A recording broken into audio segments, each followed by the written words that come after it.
Donc on reprend pour l'après-midi notre réflexion. On va parler peut-être plus directement de journalisme cet après-midi.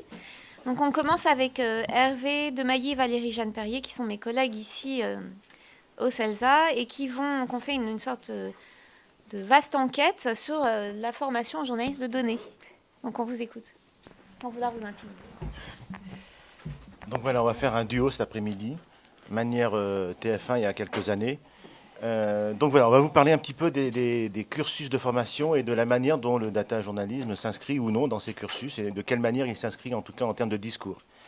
Adeline l'a dit ce matin en démarrant cette journée, la pédagogie était une des préoccupations qui nous ont conduites à lancer ce projet Jourdain. Donc nous, on l'a trouvée très pertinente et on s'est dit qu'elle avait d'autant plus de pertinence à analyser en tout cas les discours des centres de formation au journalisme, que c'est souvent dans ces centres que se construit l'identité journalistique professionnelle. Et que dans ce contexte, dès qu'une nouveauté apparaît, dès qu'un nouveau mode de production se définit, dès qu'une innovation naît, c'est forcément à travers la mise en pédagogie de cette innovation que se remarque le glissement identitaire qui peut se produire pour l'exercice du métier. Donc on a voulu regarder un petit peu ce qui se passait dans les écoles de journalisme. Alors on n'a pas pu prendre en compte la totalité des structures qui se réclament de la formation au journalisme parce qu'elles sont plus d'une centaine. On s'est donc concentré sur les 14 écoles reconnues par la CPNJ, Commission nationale paritaire pour l'emploi des journalistes, qui est donc une structure paritaire qui donne un agrément ou pas à des écoles qui le demandent pour délivrer ces diplômes de journalisme. Ça nous a paru un bon point de repère pour cadrer notre champ d'études. On fait comme à la télé. Là, j'ai un micro, c'est bon. Alors, on va vous présenter notre démarche d'analyse. Notre idée, c'était de voir à la fois comment les lieux de formation parlent du journalisme de données et d'un autre côté aussi d'essayer de savoir quels étaient les éventuels écarts entre cette présentation idéale et puis les imaginaires des responsables de formation. Alors notre démarche, on va vous la présenter, elle est assez simple et Adeline a parlé d'une vaste enquête, on va être plus modeste parce que en fait on a travaillé d'abord sur 14 sites d'écoles et je reviendrai sur les raisons pour lesquelles on a choisi ces sites et puis d'un autre côté, nous-mêmes on a fait un peu de recherche de données, on a fait du scrapping. Non, c'est du microdata. Voilà, on a fait de la microdata. On a préparé un questionnaire qu'on a fait passer par Google Questionnaire auprès des 11 responsables des formations. 14, voilà. 14 questionnaires, 11 questions. Alors, je vais vous présenter tout ça. Dans un premier temps, on a donc essayé de faire une synthèse de l'analyse des sites. Alors, ce qu'il faut peut-être avoir en tête, c'est que ces sites présentent quand même une configuration particulière. D'abord, ce sont des sites d'information institutionnelle et ils contiennent des informations d'ordre administratif, des dates d'inscription, des concours, des choses qui concernent les rentrées, des éléments de valorisation des écoles, concours, bourses remportés par les étudiants, parcours, production remarquable des anciens étudiants. Et ces sites aussi tente de refléter le positionnement de chaque école par rapport à sa perception de l'identité journalistique, aux acquis qui sont nécessaires de faire acquérir aux étudiants pour pouvoir exercer le métier. Donc ça, c'est important de l'avoir en tête. Et donc ces sites sont en quelque sorte l'image de ces écoles, en tout cas le reflet de ce qu'elles veulent être. Le discours que produisent ces sites sur le journalisme peut révéler également la manière dont chaque école aborde les innovations, que nous appellerons journalistiques, pour faire court, mais qui sont bien sûr de nature variée et diverse, outils, pratiques, écriture. L'analyse de ce discours des écoles, je vous l'ai dit tout à l'heure, sera complétée par celle des programmes qui sont toujours présentés sur les sites. Alors, à chaque fois, dans ces programmes, on trouve des choses sur le positionnement des enseignements les uns par rapport aux autres, les articulations entre pratique professionnelle et puis enseignement académique, et sur l'importance accordée à l'enseignement de chaque matière. Donc c'est ce qui nous a intéressés. On a voulu essayer de comprendre à quel moment les mots données, journalisme de données ou data journalisme apparaissent et surtout dans quelle proportion ces discours sur cette matière sont présents et aussi de quelle manière on parle de ces cours. Alors, ce qu'on a trouvé, c'est parfois des descriptifs sommaires de chaque cours qui permet d'essayer d'affiner l'analyse et puis de découvrir au fur et à mesure des objectifs qui sont dans un premier temps pas forcément évidents et qui sont révélés par l'analyse des contenus de cours. Alors, ce qui est très intéressant de noter, c'est ce qui va structurer notre présentation, c'est que ce journalisme de données apparaît parfois en formation initiale, parfois, et puis très souvent, c'est ce qu'on va constater, plus souvent d'ailleurs, en formation continue, et voire même sous la forme de stages courts. Certaines écoles ont mis en place des structures de formation continue, et si ces structures proposent des modalités pédagogiques assez différentes les unes des autres, quand elles existent parmi les 14 écoles donc, que nous avons observées et qu'elles sont visibles sur les sites, nous avons donc décidé aussi de les analyser. Ça permet d'établir des éléments de comparaison, de différenciation dans les discours tenus à propos des innovations journalistiques. Alors, pour compléter la méthodologie de notre démarche, à Valérie et à moi, on a également voulu compléter ces analyses de sites par une interrogation de l'imaginaire des responsables de ces cursus.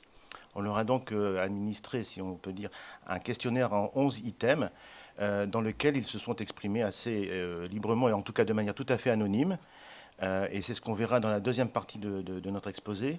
Ce qu'il faut savoir, c'est qu'à la fois sur l'approche des sites et sur la réponse à ces questionnaires, toutes les écoles ne sont pas visibles. Parce que certaines écoles n'ont pas du tout les mots-clés journalisme de données, data journalisme, open, base de données. Et donc, ils n'apparaissent pas forcément dans notre analyse. Ça veut dire peut-être, alors après c'est une question d'interprétation, soit elles n'ont pas le temps de répondre au questionnaire et elles n'ont pas mis à jour les sites officiels de leurs écoles, soit aussi peut-être le data journalisme n'est pas une des préoccupations essentielles de ces structures de formation. Alors donc, pour essayer de synthétiser notre démarche, ce que nous voulions comprendre, c'est à la fois comment les sites présentent les éventuelles formations au journalisme de données, type de documents, type de discours, éléments visuels, place dans les sites. Et dans le même temps, on voulait voir comment les responsables de formation perçoivent cette approche, comment ils en parlent. Et donc, nous avons procédé en deux temps. L'une des approches est d'ordre, on va dire, sémio-discursive, mais très rapide. On regarde les termes, on regarde les signes. Et l'autre est donc ce questionnaire qu'on vous présentera tout à l'heure.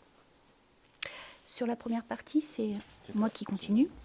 Donc, première partie, la synthèse de l'analyse des sites. Là, je vous ai présenté, on a essayé de résumer en quelques phrases clés ce qui remonte des analyses pour la formation initiale. Alors, d'abord, petite précision, l'approche, pour le coup, là, sur les sites, n'est pas anonyme, puisque ces sites doivent avant tout donner de la visibilité aux écoles.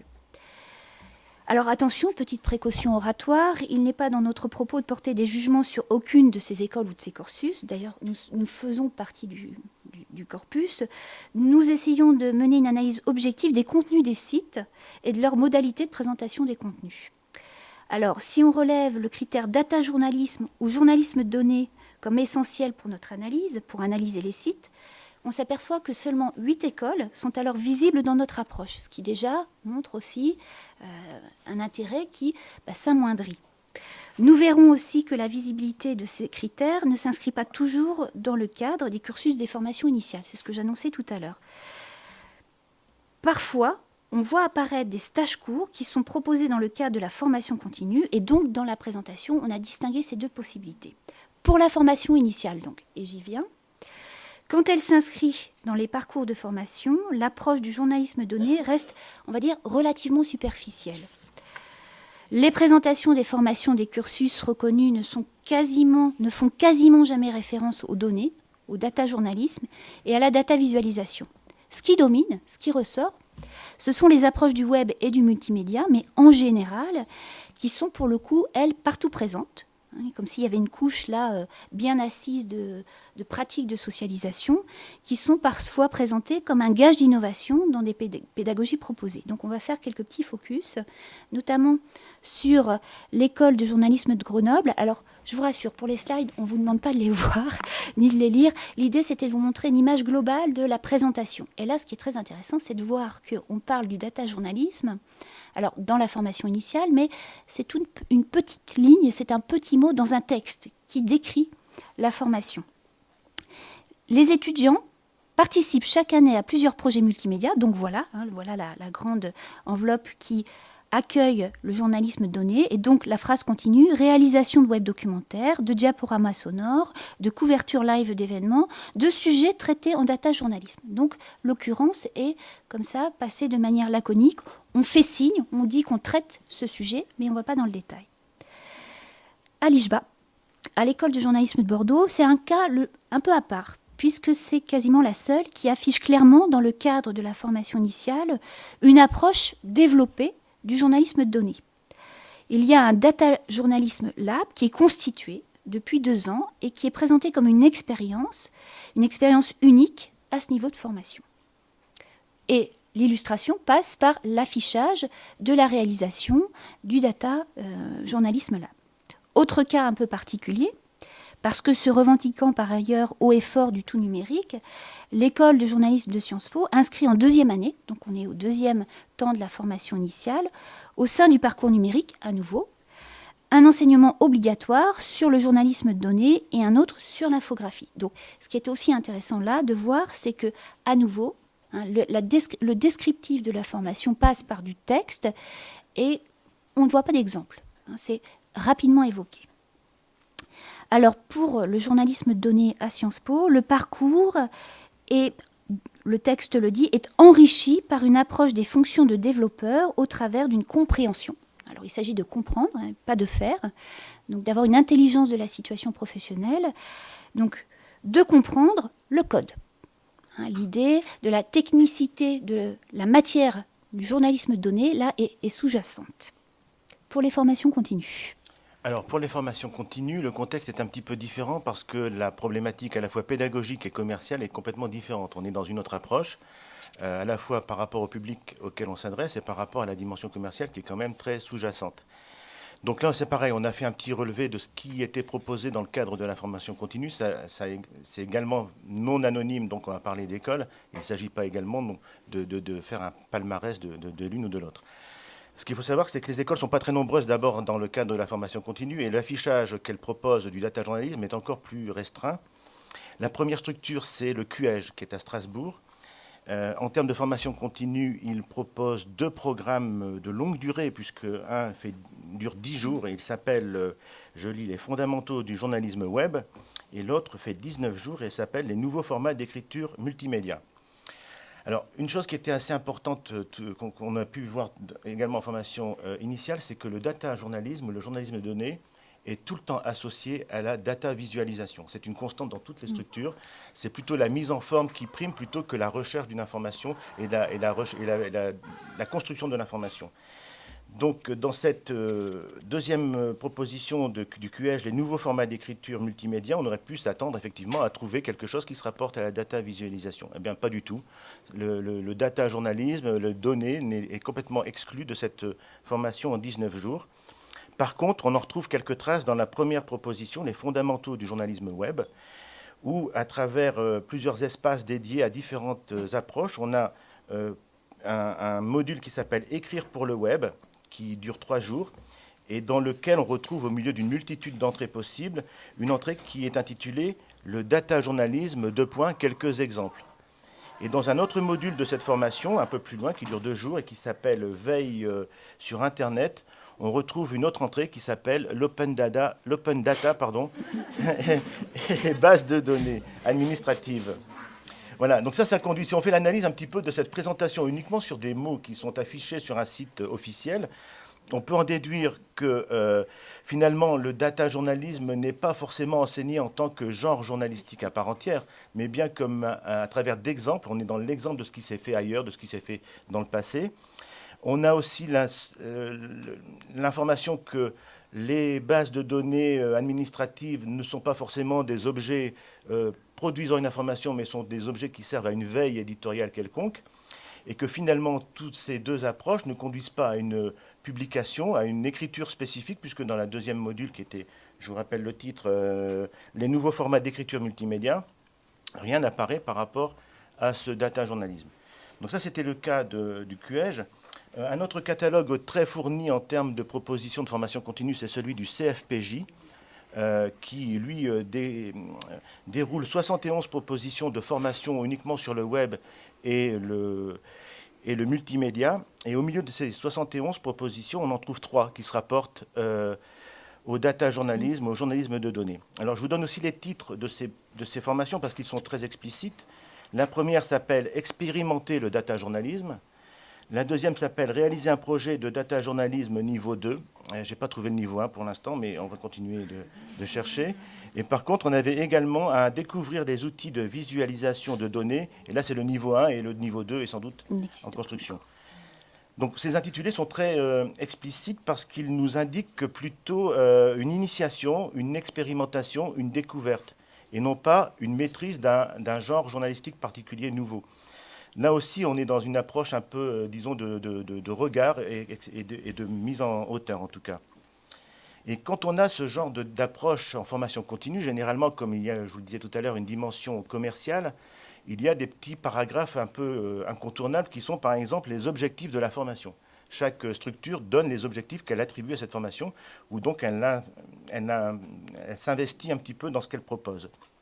Et quand on regarde un peu ceux qui sont assignés à ces 3 cursus en formation initiale au CFPJ, il apparaît nettement qu'il s'agit de comprendre, d'observer, de voir quelles sont les différentes étapes d'un processus de fabrication. Il faut également comprendre la nécessité d'un travail collaboratif et définir et gérer les profils qui permettront de mettre en place cette équipe de travailleurs collaboratifs. On a donc un petit peu le sentiment, dans ce cadre-là, puisque ça s'adresse en plus à des journalistes, que le journaliste n'est plus celui qui fait, mais celui qui orchestre. Et donc c'est une autre approche par rapport à ce qu'on peut voir dans les formations initiales, où là il s'agit d'être opérationnel à la sortie de la formation. Et enfin, un tout petit dernier paradoxe, c'est que l'école de Sciences Po Paris, qui revendique haut et fort, comme l'a dit Valérie tout à l'heure, une intégration du code, du numérique, etc., et donc inscrit de manière assez prononcée malgré tout cette approche dans la formation initiale, l'exclut complètement de la formation continue. Donc ça, c'est assez intéressant parce qu'on peut se dire que finalement, dans la formation initiale, on a souvent l'approche de fondamentaux d'une pratique ou de technique, alors que dans l'approche de la formation continue, on a plutôt une approche qui est de celui d'une maîtrise d'outils ponctuels, en tout cas d'une réponse un peu contextualisée par rapport à une demande. Donc c'est un petit peu ça qui fait la différence. Alors il y a le cas de l'ESJ aussi. L'ESJ, oui, je n'ai pas parlé de l'ESJ, mais on retrouve un petit peu à l'ESJ Pro la même approche d'observation, de compréhension et d'exemplarité. On n'est pas dans la production, dans l'effet de construction. On a un catalogue qui propose une formation au data journalisme et à la visualisation de données sur 3 jours et qui prend comme objectif qui est d'apprendre à constituer, trier et exploiter des bases de données, savoir présenter l'information de manière visuelle, attractive et interactive. Ce qui est aussi important de voir, c'est qu'on est sur des approches relativement courtes, 2-3 jours, c'est jamais énorme par rapport à ce qu'un cursus de formation initiale, par exemple, qui est sur 2 ans. Okay. Alors donc on arrive au moment de la synthèse sur cette première partie, celle de l'analyse des sites. Alors la question qu'on s'est posée, c'est finalement quelle image ça donne du rapport des formations au data journalisme. Eh bien, la conclusion, c'est prudence, prudence. On a essayé de rappeler cette idée. L'affichage de toutes les écoles reconnues au travers de leur site officiel et institutionnel laisse bien sûr une grande place au web, on le voit, c'est quelque chose qui prend de plus en plus de place et c'est souvent inscrit comme un gage d'innovation. Et ces approches restent souvent orientées vers une vision classique des nouvelles pratiques d'écriture. Le journalisme donné est finalement peu présent sur ces sites. La question qu'on s'est posée, c'est est-ce qu'on peut en déduire qu'il n'est pas inscrit dans des nouvelles pratiques de la profession ou bien est-ce qu'il n'est pas encore véritablement considéré comme une nouvelle forme de journalisme? Cette prudence est peut-être liée aussi à une certaine forme de méfiance. Il n'y a pas de mise en exergue. Souvent, ce journalisme donné est vu comme une approche complémentaire et c'est la dimension visuelle qui est citée, mais paradoxalement, elle n'est pas présente, ou très peu. Le journalisme donné s'aborde et se présente par le texte, mais pour directement aborder la question de l'ingénierie de formation, le temps, les modules, les intervenants, mais pas la discipline elle-même qui n'est jamais finalement l'occasion d'une présentation explicite.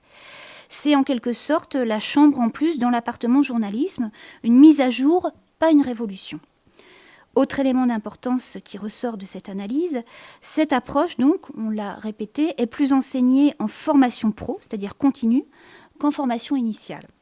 Cette mise au catalogue en formation ponctuelle nous semble être le fruit ce qu'on a appelé d'une offre attrape-tout, comme une sorte de produit d'appel, une nouveauté dont on ne saurait pas vraiment quoi faire, si ce n'est une éventuelle ressource complémentaire de pratique qui peut éventuellement attirer à la fois ceux qui veulent se former et puis ceux qui voudraient essayer de faire autre chose en matière de journalisme. La dimension exploratoire domine, comme au CFPJ, pour lequel il s'agit d'expérimenter le journalisme de données comme dans un laboratoire sur 3 jours. Ce qui ressort aussi, c'est que le mot « cours » est souvent cité. Et les présentations qu'on vient de vous décrire sont souvent très peu étendues. Alors, je te laisse peut-être commencer pour la seconde partie. Deuxième partie de notre démarche, Valérie et moi, c'était donc de proposer un questionnaire aux responsables des 14 cursus analysés, de façon à ce qu'on puisse voir, en dehors d'un discours affiché, officiel, visible, quelles sont vraiment leurs perceptions individualisées de ce qu'est le data journalisme, de ce que devrait être le data journalisme. Alors, là, encore une fois, il y a un petit souci de format. Là, ce que vous voyez est encore aussi chanté. Deuxième approche, donc 11 questions. Alors, on est très fiers de nous parce que nous avons fait aussi, finalement, du scrapping, puisqu'on a été chercher des données et on les a organisées.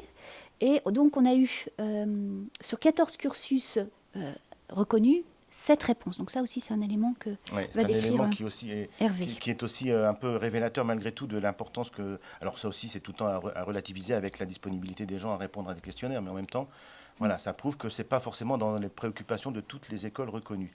Et encore, sur ces 7 réponses, 5 seulement ont renseigné la totalité des items proposés. Donc finalement, on est plutôt à 5 réponses réelles qu'à 7 sur 14.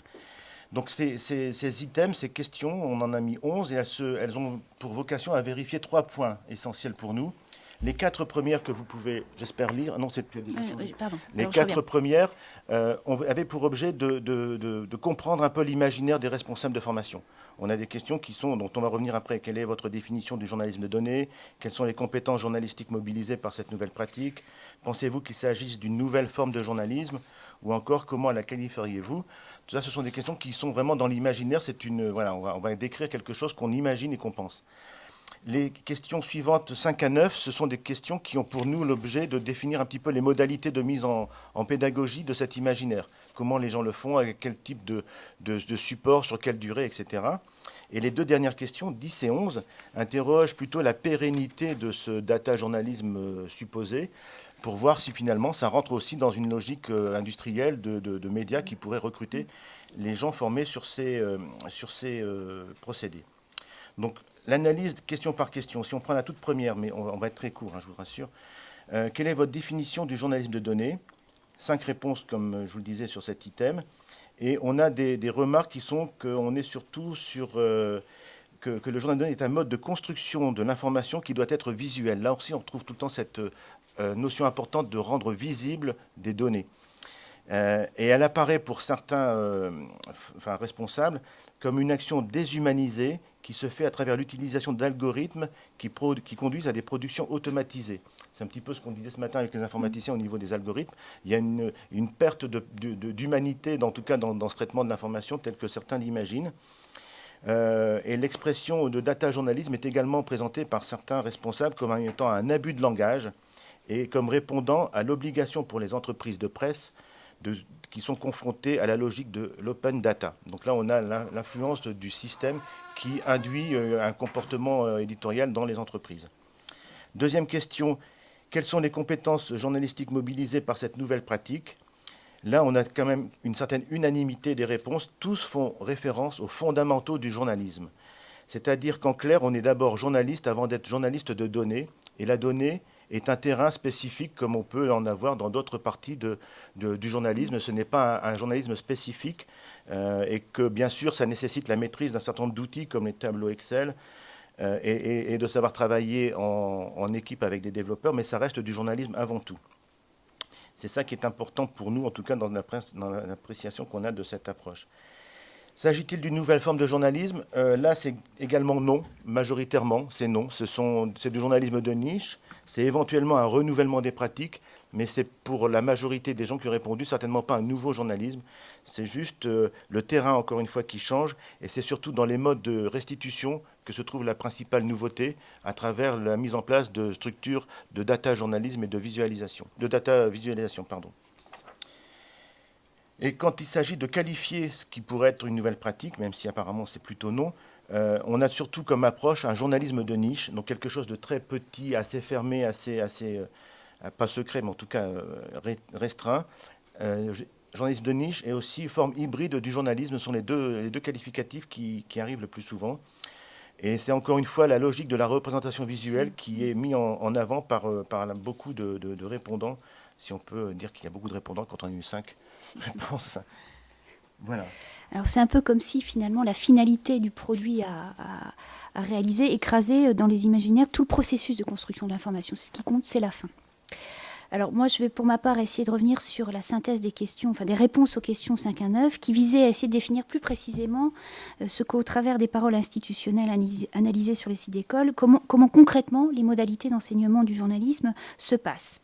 Alors pour nos répondants, le journalisme de données est enseigné dans le cadre des formations proposées, mais pas obligatoirement dans le cadre d'un cours spécifique. C'est-à-dire que c'est aussi quelque chose qui peut apparaître de manière ponctuelle au détour d'un cours. Généralement, il s'agit d'une composante de l'enseignement au multimédia. Par contre, les modalités de cet enseignement sont aussi diverses qu'il y a de réponses. Alors là, on a eu une difficulté, c'est qu'on avait 5 répondants, 5 réponses. Ça va de la conduite de projets aux cours magistraux, en passant par des exercices pratiques, des conférences, des interventions d'acteurs, et aussi de la mise en pratique de la data visualisation. Et tout cela occupe un volume horaire qui fluctue entre 2 et 10 heures. Donc on retrouve la courtesse affichée dans la formation initiale, et puis le côté un peu méfiant, c'est on ne va pas trop consacrer d'heures à cette pratique. Et donc le principal enseignement de cette série de questions réside dans la diversité des modalités d'enseignement et des masses horaires qui sont affectées à ces enseignements. Il n'y a pas de normalisation. Cette grande diversité laisse à penser que l'approche du data journalisme n'est pas encore inscrite dans une pratique codifiée, dont l'enseignement serait structuré de manière forte, comme peuvent l'être ceux de presse écrite, de télévision et de radio. C'est un peu le lieu de l'innovation, on fait un peu comme on veut. Il s'agit de comprendre éventuellement l'intérêt pour les journalistes dans leur ensemble, et pas simplement pour l'école, de cette approche. Les faibles masses horaires accordées à cet enseignement indiquent bien qu'il ne s'agit pas d'une priorité, voire qu'il ne s'agit pas d'une nouvelle pratique ou d'une nouvelle construction journalistique. Et ce qui nous a paru être intéressant là, c'est que ça confirme ce qui était apparu au travers des 4 premières questions. Le journaliste de données est avant tout un journaliste qui maîtrise les fondamentaux de cette profession. Seul, le terrain varie, et pour aborder cette variation, quelques heures de cours suffisent, avec des formes différentes selon les centres de formation. Alors, question intéressante, qui peut pour le coup intéresser toutes les écoles, c'est: est-ce que vous avez l'impression qu'une offre d'emploi se dessine sur ce domaine ? En clair, est-ce qu'il y a du boulot en tant que journaliste de données ? Et là aussi, les réponses sont variées et partagées. Les offres d'emploi peuvent se développer selon les responsables de formation, mais c'est rare. Et pour eux, il y a un mot qui revient, c'est un journalisme de niche. Les véritables opportunités d'emploi concernent davantage les développeurs que les journalistes. Question encore de ce groupe de questions. Pensez-vous qu'il s'agit d'un effet de mode ou d'une évolution durable de la relation du journaliste à ses sources ? Là encore, les réponses sont très partagées. Pour certains, il s'agit bien d'un effet de mode ou tout au moins d'une tendance. Pour les autres, il s'agit, et je crois que c'est une réponse qui est très insistante, qui dit « c'est une rupture majeure et durable qui ne pourra aller qu'en s'amplifiant face aux masses de données qui sont produites au quotidien et qui ne vont qu'augmenter ». Alors cette réponse-là, elle est souvent celle du même répondant, parce qu'on peut aussi repérer par la ligne sur laquelle répond la personne, qui semble être quelqu'un qui milite. On sent qu'il y a une vraie conviction et que c'est quelqu'un qui croit à l'émergence du journalisme de données. Ce qui renvoie peut-être à l'intervention d'Olivier Trédan ce matin, qui expliquait que dans les organisations, souvent le journalisme de données est porté par un individu qui y voit une opportunité, une trajectoire particulière. Et donc, on peut penser aussi que du côté des écoles, se positionner sur cette question, c'est aussi une façon de revendiquer, d'avoir une place. Alors, la synthèse au questionnaire, la voici, donc je vais la tracer en quelques phrases. On constate donc à l'analyse de ce questionnaire que l'imaginaire des responsables de formation à l'égard du journalisme de données n'est pas unique. La dimension éditoriale, la construction d'un récit n'est pas abordée dans les réponses obtenues, alors qu'elle est présente, ça c'est un écart intéressant, elle est présente dans les discours officiels relevés sur les sites des écoles. Par contre, ce qui remonte, c'est bien l'aspect de la technicité des processus qui est mis en avant dans les réponses au questionnaire. Autre grande ligne de cette analyse, c'est avant tout le mode de restitution, et c'est ce qu'on avait déjà vu avec les sites et l'analyse des sites, c'est le mode de restitution qui est au cœur des préoccupations. Comment ça va apparaître? La data visualisation semble être associée de manière automatique au journalisme de données, comme s'il y avait un couple indissociable et que l'un n'allait pas sans l'autre. Enfin, de manière générale, le journaliste de données est avant tout un journaliste. Tous insistent sur cela, les données ne sont qu'un terrain supplémentaire et les modalités pédagogiques montrent bien qu'il s'agit de donner une information, un éclairage nouveau sur un terrain en émergence, mais qu'il ne s'agit pas de former un nouveau journalisme. Alors, on a fait une conclusion en 2 temps, forcément, puisque nous sommes 2. Ça veut dire que, d'une part, si on regarde un petit peu tout ce qu'on a évoqué tout à l'heure, on s'aperçoit que finalement, le journalisme de données est quasiment absent dans l'enseignement des formations initiales, mais il est beaucoup plus présent dans les catalogues des stages courts, dans le cadre de la formation continue. Et il est souvent abordé, dans ce cas-là, sur des sessions de 2 à 3 jours, et son enseignement se fait avant tout par l'exemplarité. On regarde, on analyse ce qui a été fait, et on vise à la compréhension d'une démarche et à mettre en œuvre et des collaborations et des articulations. Il n'y a pas à proprement parler un enseignement de savoir-faire spécifique pour ce qui est du journalisme de données. Alors pour aller encore plus avant dans cette synthèse de la synthèse, on voit bien, et c'est ce qui ressort du croisement entre l'analyse des sites et la synthèse des questionnaires, que la logique est plutôt à l'expérimentation, au récit des pratiques par le détail, de cas, de petits cas ou de situations d'information dans lesquelles les données sont une matière première à organiser. La difficulté pour la formation, pour les formations et les formateurs, semble être la suivante. Celle de passer de la description à l'analyse de processus de formalisation du traitement des données pour pouvoir éventuellement étendre et normer les étapes qui permettraient également de préciser les compétences, voire les gestes professionnels à acquérir pour éventuellement, pour le coup, devenir journaliste de données.